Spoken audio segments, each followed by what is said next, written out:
ಸುಮಾರು ಒಂದು ತಿಂಗಳ ಹಿಂದೆ ಕಬ್ಬನ್ ಪಾರ್ಕಲ್ಲಿ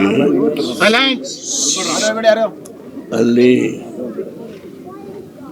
ಮ್ಯಾಂಗೋ ಜಾಕ್ ಫ್ರೂಟ್ ಮೇಳ ನಡೆಯುತ್ತೆ ಒಂದು ತಿಂಗಳು ಹೇಳಿದಾಗ ಅಲ್ಲಿ ನೋಡಬೇಕು ಅಂತ ಹೋದೆ ನಾನು. ಅತ್ಯಂತ ಹೆಚ್ಚು ಅಧಿಕವಾಗಿ ಅಲ್ಲಿದ್ದಂಥ ಸ್ಟಾಲ್ಗಳು ಮಾವಿನ ಹಣ್ಣಿನ ಮಾರಾಟಕ್ಕೆ ತಂದಂಥದ್ದು ಬಹಳ ಹೆಚ್ಚು ಸ್ಟಾಲ್ಗಳು ಅಲ್ಲಿ ನಾನು ನೋಡಿದೆ. ಆದರೆ ಜಾಕ್ ಫ್ರೂಟ್ದು ಬಹಳ ಕಡಿಮೆ ಇತ್ತು. ಅಲ್ಲಿ ನಮ್ಮ ಡೈರೆಕ್ಟರ್ನ ಕೇಳಿದಾಗ, ಇಲ್ಲೇ ಇದ್ದಾರೆ ಡೈರೆಕ್ಟರ್, ಅವರು ಸರ್ ಲಾಲ್ ಬಾಗಲ್ಲಿ ನಾವು ಮಾವು ಮತ್ತು ಜಾಕ್ ಫ್ರೂಟ್ ಎರಡೂ ಸೇರೆ ಮಾಡ್ತೀವಿ, ನೀವು ಅಲ್ಲಿ ಬಂದು ನೋಡಿ ಅಂತ ಹೇಳಿದ್ರು. ಇವತ್ತು ಕಣ್ಣಿಂದ ನೋಡಬೇಕು ಅಂತ ಬಂದೆ ನಾನು. ಜಾಕ್ ಫ್ರೂಟ್ನ ಸ್ಟಾಲ್ಗಳು ಅತ್ಯಂತ ಅಧಿಕವಾಗಿ ರಾಮನಗರ, ಕೋಲಾರ, ಚಿಕ್ಕಬಳ್ಳಾಪುರ ಕಡೆ, ದೇವನಹಳ್ಳಿ, ಅಲ್ಲಿಂದ ಮಂಡ್ಯ ಕೆಲವು ಭಾಗ, ಹೀಗೆ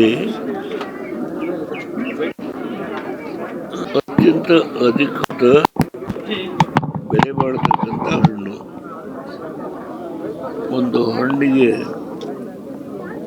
300, 350, 400, ಹೀಗೆ ಒಂದು ಕೆಜಿಗೆ 50 ರೂಪಾಯಿನಾಗೆ ಮಾರ್ತಾರೆ ತೂಕ.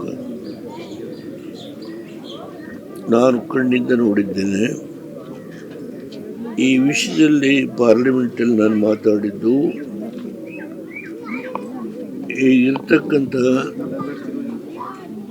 ನಮ್ಮ ಗೌರವಾನ್ವಿತ ಅಗ್ರಿಕಲ್ಚರ್ ಮಿನಿಸ್ಟರ್, ಮಾಜಿ ಮುಖ್ಯಮಂತ್ರಿಗಳು ಮಧ್ಯಪ್ರದೇಶದಲ್ಲಿ ತುಂಬ ಕೆಲಸ ಮಾಡಿದ್ದಾರೆ, ಶಿವಾನಂದ್ ಅವರು. ನಾನು ಕರ್ನಾಟಕದಲ್ಲಿ ಜಾಕ್ ಫ್ರೂಟ್ ಮತ್ತು ಟ್ಯಾಮರಿನ್ ಬಗ್ಗೆ ಒಂದು ಬೋರ್ಡನ್ನು ಮಾಡ್ತೀನಿ ಅಂತ ಹೇಳಿ ಹೌಸ್ನಲ್ಲೇ ಹೇಳಿದರು. ಅವ್ರಿಗೂ ಹಣ್ಣನ್ನು ತೆಗೆದುಕೊಂಡು ಹೋಗಿ ಕೊಟ್ಟಿದ್ದೇವೆ. ಕುಮಾರಸ್ವಾಮಿಯವರ ಆಫೀಸಲ್ಲಿ ಅವರೇ ಬಂದು ಹಣ್ಣನ್ನು ರಿಸೀವ್ ಮಾಡಿದ್ರು.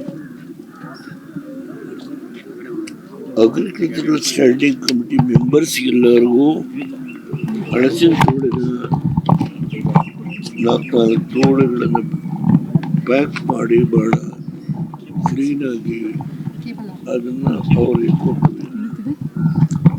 ಅವರು ಅದನ್ನು ತಿಂದು ಮಾರನೇ ದಿನ ಮೀಟಿಂಗ್ನಲ್ಲಿ ಬಹಳ ರುಚಿಯಾಗಿದೆ ಅಂತ ಹೇಳಿ ಅವರು ರೆಕಮೆಂಡ್ ಮಾಡಿದರು. ಇವತ್ತು ನಾನು ಮತ್ತೆ ಬಂದಿದ್ದು, ನಾನು ಗೌರವಾನ್ವಿತ ಅಗ್ರಿಕಲ್ಚರ್ ಮಿನಿಸ್ಟರು ಈ ದೇಶದ ಪ್ರಧಾನಮಂತ್ರಿಯವರ ಬಗ್ಗೆ ಬರೆದಂಥ ಒಂದು ಪುಸ್ತಕ ಏನಿದೆ, ಅದನ್ನು 26ನೇ ತಾರೀಕು ನಾನೇ ಡೆಲ್ಲಿಗೆ ಹೋಗಿ ಬಿಡುಗಡೆ ಮಾಡಿದೆ. ಆ ಸಂದರ್ಭದಲ್ಲಿ ಈ ಜಾಕ್ ಫ್ರೂಟು, ಟ್ಯಾಮರಿನ್ನು, ನಮ್ಮ ನೇರಳೆ ಹಣ್ಣು, ಇದ್ರ ಬಗ್ಗೆ ನಾವೇನು ಬೋರ್ಡ್ ಮಾಡಬೇಕು ಅಂತ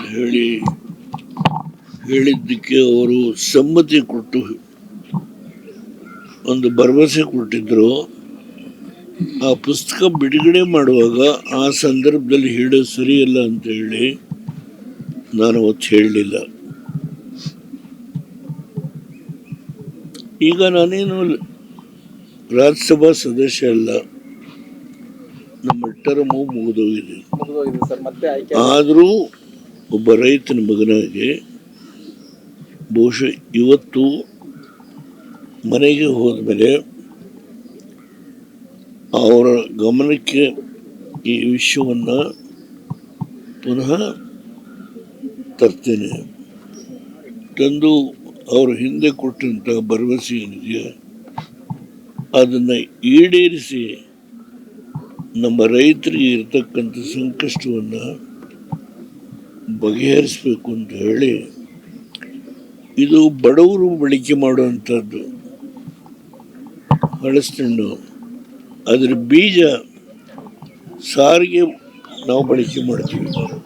ಹುಣಸೆ ಹಣ್ಣು ಆ ಹುಳಿ ಪ್ರತಿಯೊಬ್ಬರೂ ಬಡವರ ಮನೆಯಲ್ಲಿ ಅದನ್ನೇ ಮಾಡೋದು, ಯಾವುದೇ ಅಡುಗೆ ಮಾಡಿದ್ರು. ಅದರಿಂದ ಉತ್ತರ ಕರ್ನಾಟಕ, ಉತ್ತರ ಹಿಂದೂಸ್ತಾನದ ವಿಷಯ ಬೇರೆ, ಇದು ಡೌನ್ ಸೌತ್ ಕೇರಳ, ಕರ್ನಾಟಕ, ತಮಿಳುನಾಡು ಈ ಭಾಗದ ಜನತೆಗೆ ಇರುವ ಸಂಕಷ್ಟವನ್ನು ಬಗೆಹರಿಸತಕ್ಕಂಥ ಹೊಣೆಗಾರಿಕೆ ಕೇಂದ್ರ ಸರ್ಕಾರದ್ದು, ಅದರ ಜವಾಬ್ದಾರಿ. ನಾನು ಅವರು ಈ ಬಗ್ಗೆ ಉದಾಸೀನ ಮಾಡಿದ್ದಾರೆ ಅಂತ ಹೇಳಲ್ಲ, ಆದರೆ ಅವರ ಕಾರ್ಯಕ್ರಮದ ಒತ್ತಡದಿಂದ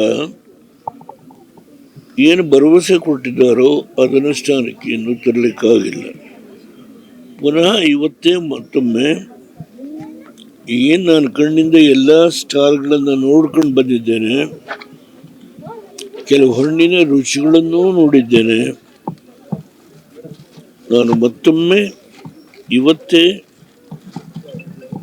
ನಮ್ಮ ವ್ಯವಸಾಯದ ಮಂತ್ರಿ ಶ್ರೀಮಾನ್ ಚೌಹಾಣ್ ಅವರಿಗೆ ಪತ್ರ ಬರೆದು ನೀವು ಕೊಟ್ಟಂಥ ಭರವಸೆಯನ್ನು ಈಡೇರಿಸಬೇಕು ಅಂತ ಹೇಳಿ ಒತ್ತಾಯ ಮಾಡ್ತೀನಿ.